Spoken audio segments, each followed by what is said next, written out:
हर हर महादेव। महाशिवरात्रि का व्रत विशेष फल प्रदान करने वाला होता है। इस व्रत को करने से पुरुषों की सारी मनोकामनाएं पूरी होती हैं। सुहागन स्त्रियों का सुहाग हमेशा बना रहता है और कुंवारी लड़कियों को मनचाहा वर मिलता है। आइए सुनते हैं महाशिवरात्रि व्रत कथा। ओम नमः शिवाय। प्राचीन समय में एक नृशंस बहेलिया था जो नित्य प्रति अनगिनत निरपराध जीवों को मारकर अपने परिवार का पालन पोषण करता था। एक बार पूरे जंगल में विचरण करने पर भी जब उसे कोई शिकार न मिला तो क्षुधाकुल एक तालाब के किनारे बह गया। उसी स्थान पर एक बेल के वृक्ष के नीचे शिवलिंग स्थापित था। बहेलिया ने उसी वृक्ष की शाखा पर चढ़कर अपनी आवास स्थली बनाने के लिए बेलपत्रों को तोड़ते हुए शिवलिंग को ढक दिया। दिन भर की भूख से व्याकुल उस बहेलिये का एक प्रकार से शिवरात्रि व्रत पूरा हो गया। कुछ रात बीत जाने पर एक गर्भवती हिरणी उधर कुलांचे भरती आई। व्याघ उसे मारने को तैयार हो गया। झिझकती व्याकुल हिरणी दीन वाणी में बोली, हे व्याघ, मैं अभी गर्भवती हूँ, प्रसव बेला भी समीप है, इसीलिए इस समय मुझे मत मारो। मैं प्रजनन क्रिया के बाद शीघ्र ही आ जाऊंगी। बहेलिया उसकी बातों को मान गया। थोड़ी रात व्यतीत होने पर एक दूसरी मृगी उसी स्थान पर आई। बहेलिया के निशाना साधते ही उस मृगी ने भी निवेदन किया कि मैं अभी ऋतु क्रिया से निवृत्त सकामा हूँ, इसीलिए मुझे मत मारिए। मैं मिलने के पश्चात स्वयं तुम्हारे पास आ जाऊंगी। बहेलिया ने उसकी भी बात को स्वीकार कर लिया।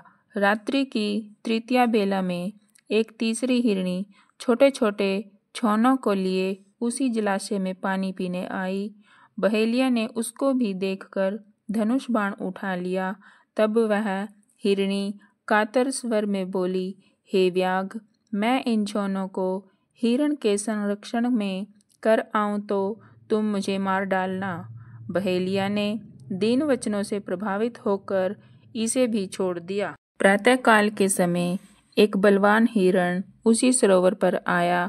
बहेलिया ने पुनः अपने स्वभावानुसार शरसंधान करना चाहा।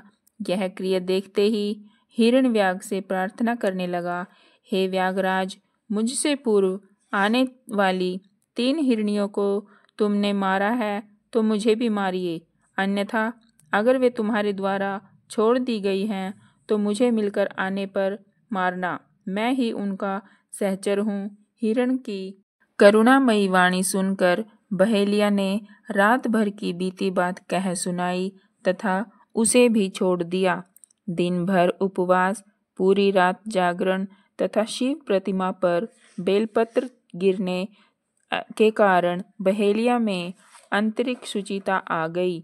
उसका मन निर्दयता से कोमलता में ऐसा बदल गया कि हिरण परिवार को लौटने पर भी न मारने का निश्चय कर लिया। भगवान शंकर के प्रभाव से उसका हृदय इतना पवित्र तथा सरल हो गया कि वह पूर्ण अहिंसावादी बन गया। उधर हिरनियों से मिलने के पश्चात हिरण ने बहेलिया के पास आकर अपनी सत्यवादिता का परिचय दिया। उनके सत्याग्रह से प्रभावित होकर व्याघ अहिंसा परमो धर्म का पुजारी हो गया। उसकी आंखों से आंसू छलक गए तथा पूर्वकृत कर्मों पर पश्चाताप करने लगा।